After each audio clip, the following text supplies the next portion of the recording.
ధన్యవాదాలు అధ్యక్ష. మొదటిగా నాకు ఇక్కడ మాట్లాడడానికి అవకాశం ఇచ్చినందుకు మీకు, మరి నన్ను గెలిపించి శాసనసభకు పంపించినందుకు మా పాలకుర్తి ప్రజలందరికీ కూడా ధన్యవాదాలు అధ్యక్ష. గత 9 సంవత్సరాల నుంచి కూడా విద్యారంగం అనేది ఎంతో దారుణంగా తయారైంది అధ్యక్ష. అది నా పల్లబాట కార్యక్రమంలో ఊర్లన్నీ తిరుగుతుంటే ఆ స్కూల్స్ని చూస్తుంటే ఎంతో బాధేస్తుంది. ఎందుకంటే పిల్లలు ఎంత ఇబ్బంది ఉన్నా కానీ కొంతమంది పిల్లలు కింద కూర్చొని అసలు కనీసం మౌలిక వసతులు కూడా లేవు అధ్యక్ష. టాయిలెట్స్ అయితే అవి ఎంత దారుణంగా ఉన్నాయంటే అక్కడ పిల్లలు అవి ఎట్లా యూజ్ చేస్తుండ్రో అన్న చూస్తేనే చూసిన వాళ్ళకి బాధ అవుతుంది అధ్యక్ష. కొన్ని చోట్లనేమో అసలు టాయిలెట్సే లేవు, కొన్ని చోట్ల ఉంటే మెయింటెనెన్స్ లేదు, ఇంకొన్ని చోట్లనేమో అసలు ఎన్ని రిపేర్స్ ఉన్నాయంటే అధ్యక్ష అది పట్టించుకున్న నాదుడే లేడు అధ్యక్ష గత 10 సంవత్సరాలలో కూడా. మరి ఇదే కాకుండా అధ్యక్ష స్టాఫ్ ప్రాబ్లం కూడా చాలా ఉంది అధ్యక్ష. మరి ఇవన్నీ కూడా మరి గత 10 సంవత్సరాలు ఎడ్యుకేషన్ అంత వెనకాల ఎందుకు వేసిండ్రో అర్థం కావట్లేదు అధ్యక్ష.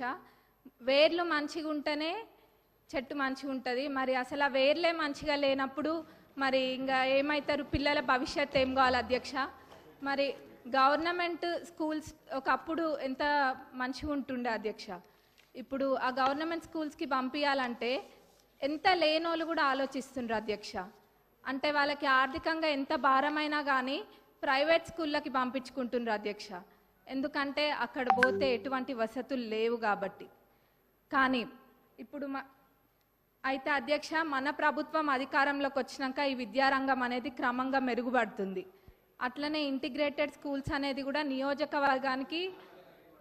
నియోజకవర్గానికి ఒక ఇంటిగ్రేటెడ్ స్కూల్ ఇస్తా అనడం కూడా ఎంతో సంతోషంగా ఉంది అధ్యక్ష. అది అందరు పిల్లలు కూడా సామాన్యులు కూడా అందరూ ఇంటర్నేషనల్ స్కూల్స్లలో చదువుకున్న విధంగా అక్కడ చదువుకుంటారు అధ్యక్ష. మరి ఆ విధంగానైనా ఈ విద్యారంగం అనేది కొంచెం మంచిగా అవుతుంది అధ్యక్ష. మరి ముఖ్యంగా అధ్యక్ష ఈ టాయిలెట్స్ అనేది మటుకు చాలా పెద్ద సమస్య అధ్యక్ష. ఏదో చెప్పాలని కాదు, నేను నిజంగా అన్ని స్కూల్స్ విజిట్ చేస్తున్నా. మరి గతంలో వాళ్ళు చేయలేంది మన ప్రభుత్వంలో చేసి చూపిస్తామన్న నమ్మకం నాకు ఉంది. అది ఖచ్చితంగా కూడా చేస్తాం అధ్యక్ష. మరి అట్లనే బడ్జెట్కి వస్తే అధ్యక్ష, ఇప్పుడు ఈ సంవత్సరం బడ్జెట్లో ప్రాథమిక విద్యకు 17,931 కోట్లు, మరి ఉన్నత విద్యకు 2,859 crores అండ్ టెక్నికల్ ఎడ్యుకేషన్కి 490 crores చెప్పున మొత్తం ప్రభుత్వం కేటాయించింది అధ్యక్ష. మరి మొత్తం కలిపి చూస్తే 21,000 కోట్ల పైన అధ్యక్ష. మరి దీన్ని బట్టే తెలుస్తుంది మన ప్రభుత్వము ఈ శాఖకి ఎంత ప్రాధాన్యత ఇస్తుంది అనేది. ఎందుకంటే ఎవరైనా చదువుకుంటే చాలు, మన దగ్గర ఆస్తి ఉన్నా లేకపోయినా ఆ విద్య మనకు ఆస్తి అన్నది మన ప్రభుత్వం నమ్ముతుంది కాబట్టి ఈ విధంగా బడ్జెట్ పెట్టడం జరిగింది అధ్యక్ష. మరి నేను ఇందాక అన్న విధంగా వాళ్ళు చేయండి తప్పకుండా మన ప్రభుత్వం చేసి చూపిస్తుంది. మరి మా పాలకుర్తి నియోజకవర్గానికి వస్తే అధ్యక్ష, దేవాదుల కింద మాకు ప్యాకేజ్ 6 అని ఉంటుంది అధ్యక్ష.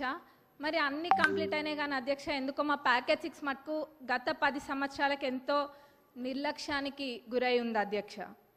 అది ఎంత పెద్ద ప్రాజెక్ట్ అంటే మొత్తము దానివల్ల 78,000 ఆయకట్టుకి నీరు వస్తాయి అధ్యక్ష. అయినా కానీ ఎంతో నిర్లక్ష్యం చేసిండ్రు అధ్యక్ష. మొత్తం కలిపి కూడా 30-35% పనులు కూడా పూర్తి కాలేదు అధ్యక్ష.